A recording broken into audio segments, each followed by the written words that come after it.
Okay, तो आज अपन करने वाले रेंज फंक्शन। रेंज फंक्शन क्या होते हैं, ठीक है। तो Python range function is a built in function that generates a sequence of number. तो ये क्या करते हैं, सीक्वेंस ऑफ नंबर जनरेट करते हैं, सिर्फ नंबर्स, ठीक है।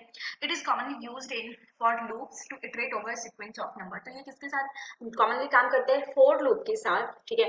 और वो इटरेट करता है सीक्वेंस ऑफ नंबर पे। क्या है समझते हैं, एक सेकेंड। तो जैसे अपन कुछ कोड इस तरह लिखते हैं, फॉर आई इन रेंज, ठीक है। और यहाँ पर मैंने एक रिजर्व वैल्यू दिया हुआ है, ठीक है, और उसके बाद प्रिंट आई करा दिया, ठीक है। तो ये इस तरह कुछ काम करते हैं, ठीक है। तो मैंने यहाँ पर दो चीजें लिखी हैं। फर्स्ट मैंने क्या लिखा है यहाँ पर कि ये सब सीक्वेंस ऑफ नंबर जनरेट करता है, generate a sequence of number. It means अगर मैंने ये 5 लिखा है तो इसका मतलब ये हुआ कि ये 0 1 2 3 4 ये इतने नंबर लिखे, ठीक है। इसने एक सीक्वेंस जनरेट कर दिया, तो आपको यहाँ पर नहीं दिख रहा है, ठीक है। और फिर फॉर लूप हमारे क्या करेगा, इससे इटरेट करेगा, मतलब लूप चलाएगा 1 बाय 1 इन सब पर, ठीक है। दूसरा चीज मैंने यहाँ पर क्या बोला, एक चीज आप लोगों को और, कि द रेंज फंक्शन टेक्स 1 और 2 और 3 आर्गुमेंट्स। ये ना, ये जो भी अगर आपका फंक्शन रहता है, एक चीज समझो, ठीक है। ये क्या है, जब भी ऐसा कुछ लिखते हो इट मीन्स वो एक फंक्शन है। और इसके बीच जब आप कुछ डिफाइन करते हो फॉर द फर्स्ट टाइम, जब आप क्रिएट करते हो तो उसे आप बोलते हो पैरामीटर। लेकिन जब आप कुछ पास करते हो उसे यूज करने के लिए तो उसे हम बोलते हैं आर्गुमेंट, ठीक है। तो यहाँ पर मैं आर्गुमेंट पास करा रही हूँ, ठीक है। यहाँ पर you can see we can take 1 2 और 3 आर्गुमेंट्स। तो यहाँ पर ये 1 आर्गुमेंट लिया मैंने 5, ठीक है। तो इसी तरह मैं 2 आर्गुमेंट्स ले सकती हूँ कुछ ऐसा, और इसी तरह मैं 3 आर्गुमेंट्स ले सकती हूँ, ठीक है। तो क्या क्या मतलब हो रहे हैं इनके सारे, वो सारा कुछ देखेंगे 1 बाय 1, ठीक है। ये मैं मतलब वाइल लूप कराने वाली थी 4 के बाद, लेकिन मैंने रेंज इसीलिए कराया क्योंकि ये 4 लूप का फ्रेंड है, ठीक है। तो रेंज समझ लो, 4 लूप के साथ फिर अपन कुछ कुछ चीजें करेंगे यहाँ पर, इस वजह से मैंने सोचा ये करा लो, ठीक है। वाइल तो है ही, वो किधर जा नहीं रहा है, वो भी करेंगे, ठीक है। ओके, तो फर्स्ट है हमारा when used with single argument, ठीक है। सिंगल आर्गुमेंट कहने के लिए it generates a sequence of number starting from 0 up to n-1। ध्यान रहे, अगर मैंने यहाँ पर लिखा है फॉर आई इन रेंज 5, ठीक है, सिंगल आर्गुमेंट दिया है, तो ये ऐसा नहीं कि मुझे 1 2 3 4 5 मुझे ऐसा प्रिंट कराएगा, नहीं। ये ऐसा कोई जनरेट नहीं कर रहे हैं नंबर्स, वो क्या करेगा, 0 से स्टार्ट होगा, ठीक है। 0 1 2 3 4। हालांकि अगर आप इसे काउंट करो तो ये कितने हैं, एक सेकेंड, आप इस तरह ऐसे लो, ठीक है। ये क्या है, 1 2 3 4 5, ये 5 नंबर तो हो गया, लेकिन it start from 0, that's why ये हमारा 4 तक ही रह गया। अब इसे काउंट करो, ये 5 है ना, समझ रहे हो बात को। तो ऐसा होता है, ठीक है। और जब आप इसे रन करते हो, ठीक है, इस पर्टिकुलर कोड को जब आप रन करोगे तो हमारा आउटपुट 0 1 2 3 4 प्रिंट हो जाएगा, लेकिन ये वर्टिकली होगा। वर्टिकली बोले तो ऐसा, ठीक है, ये हॉरिजॉन्टली नहीं होगा, ठीक है। यहाँ पर मैंने आउटपुट के लिए आपको दिखा दिया है, ठीक है। ओके, जब आप 2 आर्गुमेंट्स लेते हो तो ये क्या कैसे क्या काम करते हैं, when used with 2 arguments range start और स्टॉप।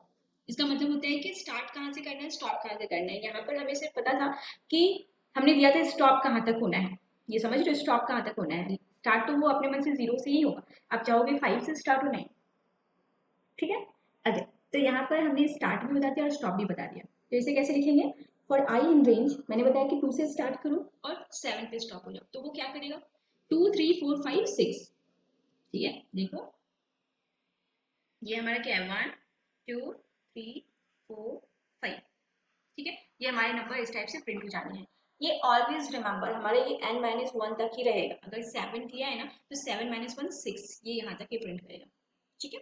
चलो, और अगर हमारा 3 आर्गुमेंट लेते हैं तो वो कैसे काम करेगा, when used with 3 arguments range, इसका मतलब होता है स्टार्ट स्टॉप और स्टेप। अब ये नया क्या है, इसका मतलब कितने का स्टेप, 0 से स्टार्ट करो, यहाँ पर ध्यान दो इस पर्टिकुलर कोड पर। फॉर आई इन रेंज 0 से स्टार्ट करो, 10 पे स्टॉप करो और 2 का स्टेप लो, ठीक है। जैसे कभी ऐसा हुआ है जब आप बहुत सारी सीढ़ियां चढ़ते हो और सीढ़ियों की जो स्टेप्स हाइट है वो बहुत कम रहती है, तो आप यहाँ पर चढ़ते हो और इसको छोड़ करके डायरेक्ट यहाँ पर आ जाते हो, फिर इसे छोड़ करके आप डायरेक्ट यहाँ पर जंप कर जाते हो। तो आप ये क्या कर रहे हो, एक स्टेप छोड़ रहे हो, ठीक है। वही चीज यहाँ पर है, ये जो स्टेप है वही चीज है, ठीक है। तो 0 to 10 चलना है और 2 का स्टेप लेना है, तो ये क्या हमें प्रिंट देगा, देखो ये हमें 0 देगा, फिर 2, फिर 4, 2 का स्टेप लेते जाना है, फिर 6, फिर 8, राइट। अगर मैं कुछ ऐसा दिखा, एक सेकेंड, कितने स्टेप है, मैं आप लोगों को ना प्रैक्टिकली दिखाती हूँ तो ज़्यादा चीज़ समझ में आएगा।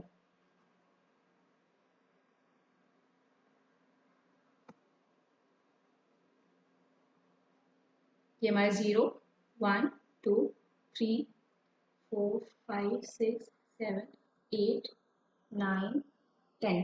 ठीक है, अभी क्या कह रहा है, जीरो से स्टार्ट करो, तो इसने मुझे जीरो दिया, फिर बोल रहा है टू का स्टेप लो, तो उसने वन छोड़ा, ठीक है, और दूसरा स्टेप, फिर थ्री छोड़ के ये स्टेप, ये छोड़कर ये स्टेप, देन ये स्टेप, ठीक है, और ये 10 तक, 9 भी नहीं करेगा, 10 भी नहीं करेगा, क्यों, क्योंकि मैंने बोला है हमेशा n-1, n-1 तक लेनी थी, ठीक है, तो इसलिए ये मुझे 8 तक ही कराएगा, क्योंकि 2 का स्टेप के बाद तो 10 हो जाएगा, और वो तो प्रिंट कराना नहीं है, ठीक है, चलो। तो note that the range function only works with integer, तो ये रेंज फंक्शन हमेशा इंटीजर के साथ काम करता है। अगर आप ऐसा चाहोगे कि लिखो रेंज और यहाँ पर कुछ स्ट्रिंग में दे दूँ, तो it will not work, all arguments must be integer and the step value must be not zero, step value जो है दिस वन, जीरो तो कोई फर्क ही नहीं पड़ेगा ना, फिर तो देने का कोई मतलब ही नहीं है, राइट, तो वो जीरो से बड़ा होना चाहिए। If a step is zero, Python raises the value error exception, अगर आप जीरो देते हो तो ये मुझे एरर देगा।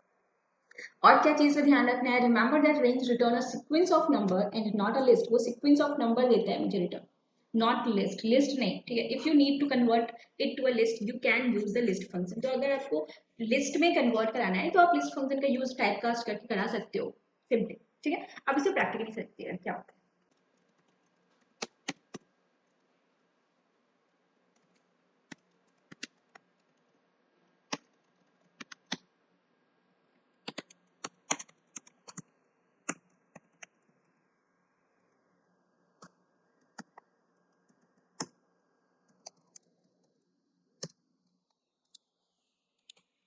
ठीक है, तो ये मेरा जीरो से लेकर 9 तक ये मुझे प्रिंट करा दिया, ओके।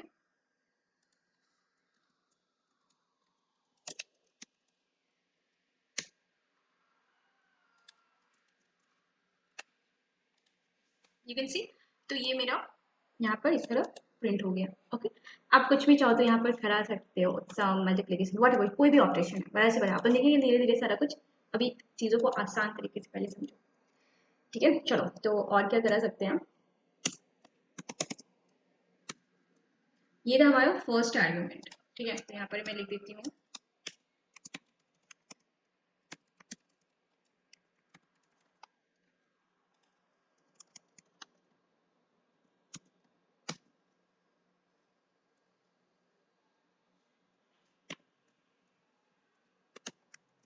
मैंने बोला 5 से स्टार्ट करो और 10 तक जाओ, right, it means here I am taking 2 argument, जो हमें बताता है क्या, कि स्टार्ट कहाँ से करना है और कहाँ पर स्टॉप होना है।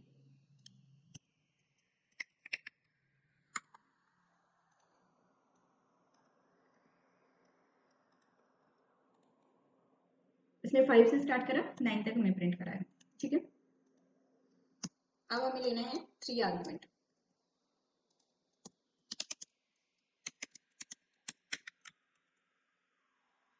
2 से स्टार्ट करो, फिर 3 से स्टार्ट करा है, 3 से स्टार्ट करो, 10 तक जाओ, और जो हमारा स्टेप वो भी 3 का ही हो। कैन यू इमेजिन क्या यहाँ पर प्रिंट होगा, सोच कर बताओ।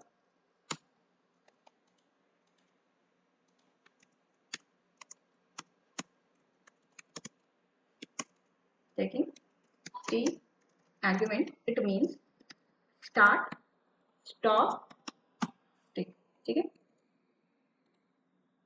3 6 9, गॉट इट, ठीक है। 3 से स्टार्ट करना है, 10 तक जाना है और 3 का स्टेप लेना है, ओके। चलो, तो ये था हमारा रेंज फंक्शन। आप चाहो तो इस तरह एक काम करते हैं, 5 का टेबल लिखते हैं, यूजिंग रेंज फंक्शन, बड़ा इजी सा होगा। फॉर आई इन रेंज, क्या करोगे, 5 और 55 तक जाएंगे, क्योंकि 50 पर वो स्टॉप हो जाएगा, और कितना का स्टेप्स ले अपन, 5 का, राइट। चलो देखते हैं, print I, you think it will work, 5 10 15 20 25 30 35 40 45 50, ठीक है, समझ में आई बात। तो ये हमारा ऐसा सा काम करता है। अगर मैं इसे कुछ ऐसा उठाकर इधर लिखूं, एक लाइन में हमारा 5 का टेबल प्रिंट काम करेगा क्या, चलो देखते हैं।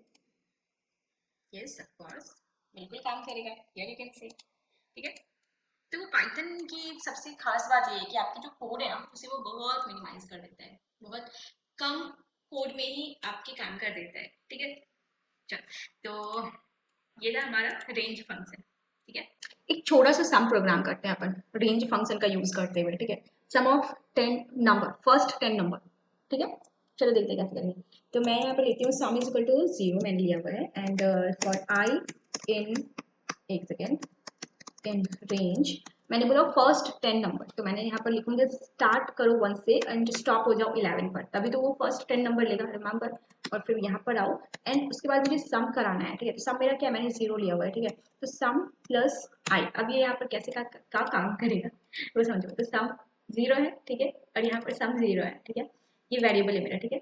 और ये आई यहाँ पर जाएगा, ये 1 आएगा, ठीक है। तो सम 0 प्लस 1, 1 हो गया मेरा सम, ये वापस से जाएगा, यहाँ पर सम कितना है मेरा 0, सॉरी 1, और यहाँ पर अब ये आई मेरा 2 हो गया, तो 1 प्लस 2 कितना हो गया हमारा 3, ठीक है। इस तरह करते करते वो 10 तक जाएगा, मतलब सम ऑफ 1 से लेकर 10 तक का जितना एडिशन होगा वो मुझे ये बता देगा। अब मुझे ये कराना है प्रिंट, तो इसके लिए मुझे बाहर निकलना होगा, फिर मैं इसे प्रिंट कराऊंगा, ठीक है। यहाँ पर मैं लिख देती हूँ, एक second, sum of first 10 numbers. Okay, now run it and let's see. 55. Sum of first 10 number is 55. Do you think it is correct? Let's see. There is my command prompt. Command prompt भी ये काम कर देता है, बड़ा प्यारा सा है, ठीक है। Okay, तो 1 plus 2 plus 3 plus 4 plus 5 plus 6 7 8 9 and 10, 55. Got it? ठीक है। तो इसने भी तो मुझे यही दिया था ना 55, सम ऑफ फर्स्ट 10 नंबर, समझ में आई। तो इसी टाइप से आप फर्स्ट 100 भी निकाल सकते हो, इसके लिए आप क्या लेना पड़ेगा 101, ठीक है। और 5050, अब ये आप मुझे बताओ सही है या नहीं, ठीक है। चलो ओके, तो इस तरह हमारा जो है ये काम करता है फोर लूप के साथ। मैंने बोला ना रेंज जो है वो फोर लूप का फ्रेंड है, इसलिए मैंने इसे वाइल लूप से पहले चलाया, ठीक है, ताकि आप चीजों को कनेक्ट कर पाओ, ठीक है। अपन वाइल लूप करेंगे, अपन ब्रेक करेंगे, कंटिन्यू करेंगे, बहुत सारी चीज़ है, ठीक है। और इफ एल्स है, एलिफ है, बहुत सारी चीज़ें हैं, सब करेंगे और फिर उसके बाद सबको मिला करके आप करेंगे, ठीक है। ओके, मजा आने वाला है चीज़। कोड आप तभी कर पाओगे जब आप उसके साथ मस्ती करोगे, तो मस्ती करो कुछ, ठीक है, नहीं तो बोर हो जाओगे, है ना। ओके चलो ठीक है, बाय बाय। तो होप्स आप लोगों को ये वीडियो अच्छा लगा होगा, समझ में आया होगा सारी चीज़ें। कुछ अगर रह गई हैं let me know in the comment section, मैं पूरी कोशिश करूँगी आपकी डाउट को क्लियर करने की, ठीक है। और हाँ, लाइक कर देना, सब्सक्राइब कर देना और ज्वाइन मी ऑन इंस्टाग्राम, ठीक है। तो चलो ठीक है, फिर bye bye, take care, sweet practice.